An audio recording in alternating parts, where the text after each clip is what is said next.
A very good evening to you. The news for this Monday, 4th of December. The Judiciary today destroyed 1.2 tons of illegal drugs worth approximately 1 billion rupees. The drugs are namely cocaine, heroin, amphetamine, ecstasy, cannabis, and cannabis resin. The drugs were mainly exhibits that have gone through the court process and proceedings have completed. Chief Justice Ronnie Govinden was there to see the drugs being destroyed in an operation which also involved the police and the military.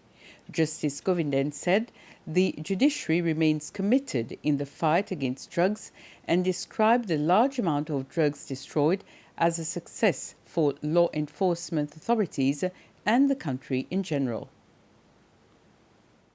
Science like this shows that there are success stories.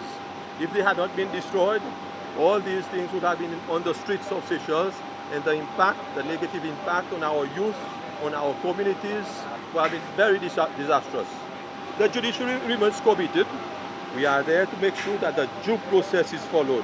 Their constitutional right to fair hearing, their right to liberty, their right to legal representation are fully complied with. But at the end of the day, once those rights have been exercised and they have been found to be guilty, we in the judiciary will pass the sentence that is commensurate to the offense. Namely, big drug traffickers will continue to suffer high penalties. There are also people in the force that are involved in drug trafficking. It is a principle of law that if a person who you put there to enforce the law breaches that very law, it becomes an aggravated offense. So people in the force, in the Coast Guard, in the Seychelles Police Force who commits offense, whilst in the force, especially whilst in uniform, the sentence will be higher than a common layperson. Contact is being established at the COP28, which is being held in Dubai, to attract regional investors to invest in local environment and sustainable business opportunities. The Minister for Investment, Entrepreneurship and Industry, Devika Vidot, along with a team from Seychelles Investment Board, have been discussing with the United Nations Development Programme UNDP delegation throughout the day on how to attract such investors. The UNDP assisted Seychelles with the investor map. Now, Seychelles requires support on the next step forward. Much focus was being placed on opportunities in climate change and environmental protection conservation. We are also advocating a lot on the opportunities that the blue economy sector can provide to investors. And we expect that the sessions will ignite a lot of concrete opportunities and interests emanating from investors, and that will bring a lot of investors to our shores.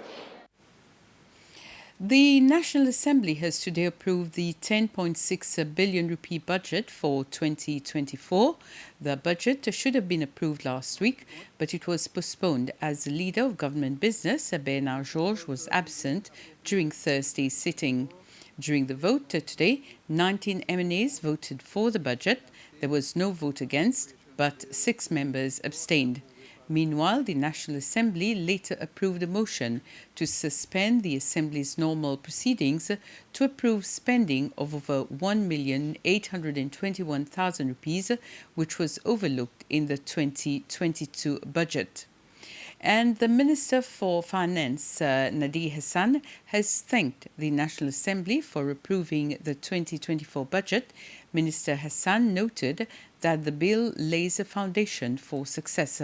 It ensures investment and spending remain sustainable.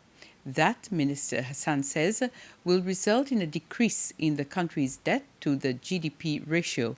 On behalf of the government, Minister Hassan promised to continue to invest in the country's infrastructure and the people of Seychelles when fiscal space allows. He said he understands the need to be prudent because of external shocks which Seychelles remains vulnerable to. The Court of Appeal has today started hearing appeals to 28 cases in its last session for the year. They are being heard by Justice Fernando, Judge Robinson, Justice Tibatemwa, Judge Tumi Woods, Justice Balaji, and Justice De Silva. 3 judges at a time are listening to 3 appeals in the morning and 3 in the afternoon until this Thursday, meaning they would have covered 24 cases by that time. The remaining 4 will be heard on Monday, the 11th. The next day is reserved for writing of judgments, and delivery is set for Monday, the 18th. And with this, news summary, I'll be back at 8 with the news in Creole. Have a pleasant evening.